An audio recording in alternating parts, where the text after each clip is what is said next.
E por que será que no Brasil a gente não fabrica mais grandes centroavantes como fabricávamos antigamente?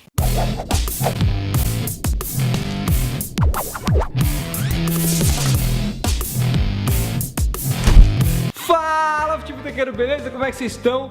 Tô aqui nesse cenário alternativo de novo, cenário este que vocês vão ter que se acostumar, né? Porque meu tempo diminuiu, então agora o tempo que eu tenho mais livre, muitas das vezes eu passo aqui na casa da minha namorada, que já tem todos os aparatos para filmagem, acaba ficando mais fácil, mais rápido para mim. Não tem todo aquele cenário com o logo do canal atrás, aquela coisa bacana que vocês já estão acostumados, mas é o suficiente, dá para passar a mensagem de uma maneira bacana. Eu espero que vocês se acostumem e gostem. Antes de começar, de entrar no tema do vídeo, quero pedir para vocês deixarem o like. Muita gente vem falar nos comentários: poxa, caras, fico decepcionado com a pouca quantidade de inscritos que vocês têm, gosto bastante dos seus vídeos, mereciam mais. Se você acha isso também, deixa um like, que essa é uma maneira importante do próprio YouTube disseminar os nossos vídeos para outras pessoas.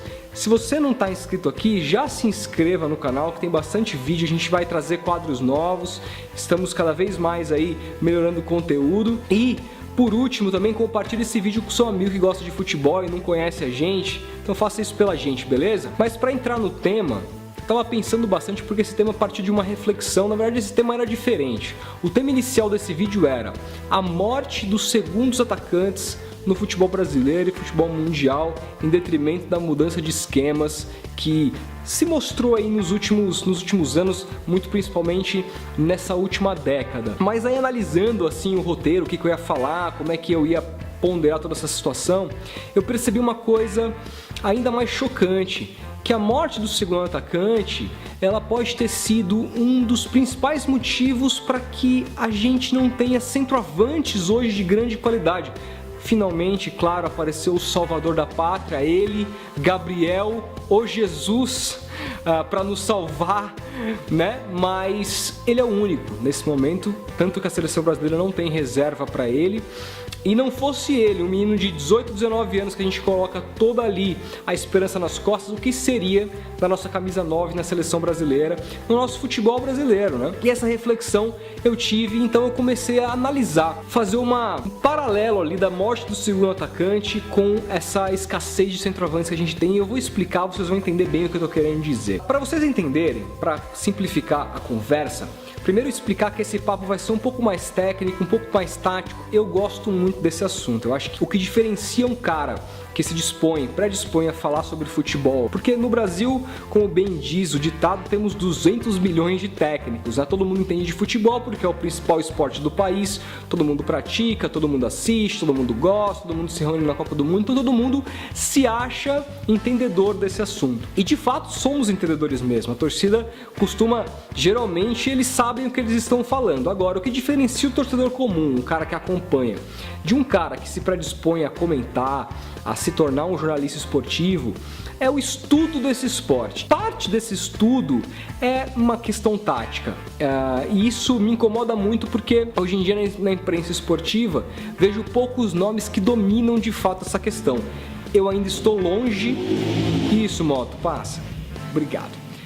Eu ainda estou longe de dominar essa questão tática, mas é uma coisa que eu adoro estudar, adoro seguir pessoas que entendem, e meu sonho seria fazer um estágio com um técnico de futebol, que eu pudesse aprender, um grande técnico, né, que eu pudesse aprender as questões do dia a dia de um clube, até para ajudar no meu trabalho jornalístico, como comentarista esportivo no geral. Acho que todo jornalista, se pudesse ter essa experiência de dia a dia de time, deveria ter. E a questão tática nesse sentido é muito importante, porque eu acho que a morte do segundo atacante, ela parte de um princípio muito básico, que é a mudança do 4-4-2, o tradicional 4-4-2, que era utilizado por todo mundo na década de 90 principalmente. Quem não se lembra da década de 90, os debates entre quem é a melhor dupla diária do futebol brasileiro. Ah, é o Santos, eu lembro quando o Santos comprou Edmundo, aí ficou Edmundo e Dodô.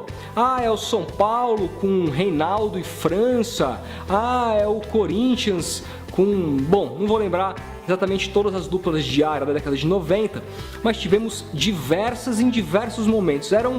Todo time tinha sua dupla de área e ela era sempre comparada com as duplas de área dos times rivais. Por quê? Porque basicamente no Brasil se utilizava muito o 4-4-2, né, com dois jogadores na frente, ou muitas vezes o 3-5-2 até, mas também lá com dois jogadores à frente, onde um era mais um homem de área e o outro era um segundo atacante que girava mais, era uma espécie de ponta de lança, caía pelos lados, entrava na área para fazer o gol, tinha velocidade, tinha habilidade. Todo time que se prezasse para ser campeão tinha um jogador com essa característica, isso era muito normal. Porém, a partir aí da virada aí do século, foi começada a implementação de um novo sistema, o 4-2-3-1, porque taticamente é um sistema muito completo, é um sistema que você consegue se defender com duas linhas de 4, porque os seus dois pontas no momento defensivo se tornam os antigos meias que antigamente ficavam abertos,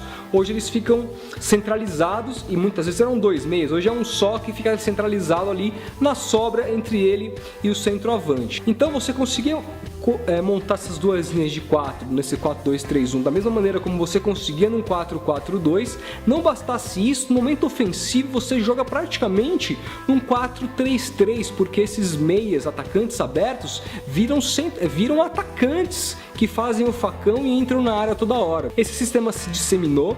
Hoje em dia a gente tem uma outra versão desse sistema que é muito utilizado inclusive pelo Tite na seleção brasileira, que é o 4-1-4-1, que a diferença do 4-2-3-1 nada mais é que no 4-2-3-1 você tem dois volantes e um meia na frente. No 4-1-4-1 você tem um volante mais fixo e dois meio-campistas que podem eventualmente ser mais de armação ou até mesmo com característica de volância, que fazem uma função de meias com a bola e uma função de volantes sem essa bola. Todo esse papo técnico que eu imagino para você que você não deve estar se aguentando mais, a maioria aí deve estar achando chato, é importante porque o que aconteceu? Com a implementação do 4-2-3-1 e agora do 4-1-4-1, aquela posição do segundo atacante começou a morrer.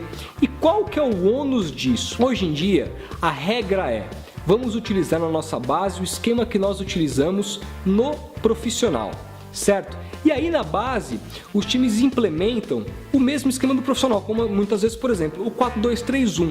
E aí eles passam a formar em grande quantidade homens de lado, passam a formar um centroavante que não tem mais a companhia de um segundo atacante. Então ele fica muito mais restrito a fazer pivô, a jogar de costas pro gol, a ser um mero finalizador e arrumador de jogadas, um cara que tromba com a defesa praticamente sozinho, sem a companhia do segundo atacante. E esse segundo atacante ele não é mais formado. E agora eu vou lembrar para vocês, os grandes centroavantes que nós tivemos nos últimos tempos, que vestiram a camisa da seleção brasileira, que fizeram sucesso, como por exemplo, vou começar pelo Careca, depois tivemos o Romário e depois o Ronaldo. Vamos pegar aí os principais nas últimas décadas, os que mais fizeram sucesso no Brasil e pelo mundo. Esses caras, eles não foram formados como centroavantes. Eles não foram formados para jogar de costa para o gol, eles foram formados na posição de segundo atacantes. Posteriormente, no decorrer de suas carreiras, devido às suas grandes capacidades técnicas, eles se tornaram centroavantes, jogavam lá no último homem, mas não necessariamente... Valeu, agora o algodão doce, tá difícil aqui hoje, hein? Tá complicado, hein? Passa, filho, passa, pelo amor de Deus, vai! Puta que pariu, calma aí. Eles passaram a jogar como centroavante, mas não necessariamente de costas pro gol, não necessariamente fazendo a função que hoje um centroavante típico que atua no futebol brasileiro faz. Por exemplo, o Fred. O Fred é um centroavante típico, é o cara da última bola, é o cara que ele tem a qualidade técnica suficiente para ele fazer um pivô, para fazer um drible curto, para finalizar com as duas pernas, para se posicionar bem, empurrar pro gol, seja de esquerda, de direita, de cabeça, de canela, do jeito que for. Esse é um cara muito limitado hoje em dia, diferentemente de um Gabriel Jesus, que é um driblador, um cara que parte pra cima. É esse tipo de centroavante que o futebol brasileiro sempre formou, como Ronaldo, como Romário, como Careca e tantos outros, como Coutinho na época do Pelé, que meu avô sempre fala o quanto esse cara jogava bola. A gente precisa voltar a formar atacantes de grande qualidade. E a gente só vai entender isso quando a gente parar e voltar a fita e tentar formar novamente os segundos atacantes dentro da base, porque eram esses caras que faziam a diferença no futebol brasileiro. Tem muito mais coisa para falar sobre isso, mas também não vou me estender muito, senão o assunto vai ficar muito chato. Mas me falem, deem a opinião de vocês aí, dependendo da maneira como a gente debater, eu posso voltar com mais detalhes e gravar um outro vídeo, de repente mostrando uma tabela nessas táticas que eu falei, apontando uma tabela mais bem detalhada para vocês entenderem melhor. Deixem o curtir se vocês gostaram do vídeo e me falem se vocês entenderam o que eu quis dizer nessa parte mais do tactiquez aí, beleza? Então é isso e até o próximo vídeo. Grande abraço.